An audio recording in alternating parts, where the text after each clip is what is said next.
Happy Sunday. This has been a big week in the life of my family. My wife, Jeannie, retired on Friday. She's taught school for over 30 years. She's made a big difference in the lives of so many kids in the states of Mississippi, Indiana, and Georgia. She's worked hard and helped so many learn how to read, and I'm very proud of her and beyond blessed that she's my bride now of, this month over 43 years. Last week, I told a story about my family inheritance from oil money in the amount of $63.44.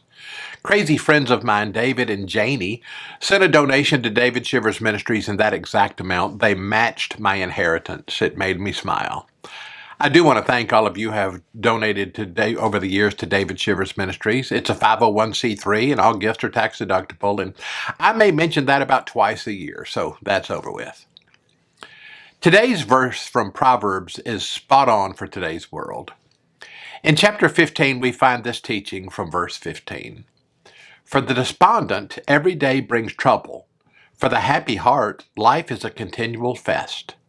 Let me do it again. For the despondent, every day brings trouble. For the happy heart, life is a continual feast. This verse is all about attitude, all about the attitude of the heart. And depending on your attitude, you can see trouble every day, or you can have a continual feast. It's up to you.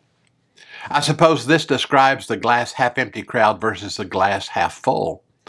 It's amazing to me that two people can have the same event happen in their lives, and one complains how bad it was, and the other's happy that it happened. Attitude is the key. Some people say they are naturally born pessimist. They're prone to complain. Negativity is their default setting. I tend to avoid people like that. Eeyore seems to be their spirit animal from Winnie the Pooh days.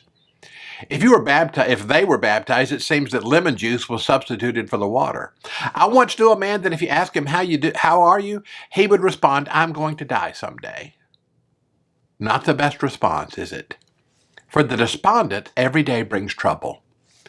In Atlanta, every morning, thousands of commuters, tens of thousands of commuters, are stuck in traffic. Some honk and develop ulcers and even embrace road rage in the moment.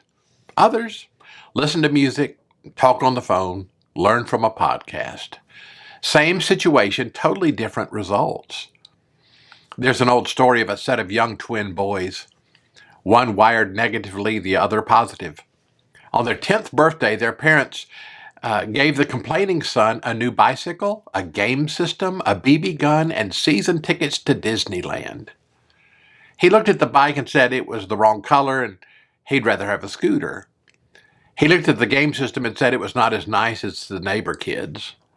He said the BB gun was dangerous and he couldn't believe that they would give him such a toy. And finally, for the season pass to Disneyland, he said, the lines are long and sometimes it's just too hot to go, and sometimes it rains. That's how he responded to his wonderful gifts. For the positive son, they gave the boy a box of horse manure. When he opened it, he was so excited, and they asked him why, and he said, either y'all bought me a horse for my birthday, or I could use this in the garden to grow better plants. For the despondent, every day brings trouble. For the happy heart, life is a continual feast. I love the last part of the verse, a beautiful picture. For the happy heart, life is a continual feast. Isn't that perfect? I love people like this.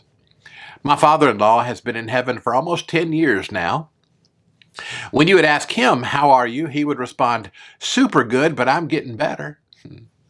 I heard him say that for years. It didn't matter what was going on around him. He chose that attitude. Now, we cannot always choose what happens to us, but we can choose our attitude towards the situation, and we can choose how we respond. The secret to a happy heart and a happy life is rooted deeply in our faith. Philippians 4:8 tells us this. Finally, brothers and sisters, whatever is true, whatever is honorable, whatever is just, whatever is pure, whatever is pleasing, whatever is commendable, if there's any excellence and if there's anything worthy of praise, think about these things. I pray that today and every day it is a continual feast for you, no matter what the circumstance. Be careful with your attitude. Pray with me. God, thank you for this day, the day the Lord has made. You've told us to rejoice and be glad in it. You didn't tell us that there were exceptions to that rule. You didn't tell us to stop if things are tough. You told us to rejoice and be glad in it. Help us to have a continual feast in our life, to look for the good things, to look for the best things. Forgive us when we fail at that. Help us to be the men and women of God you would have us to be.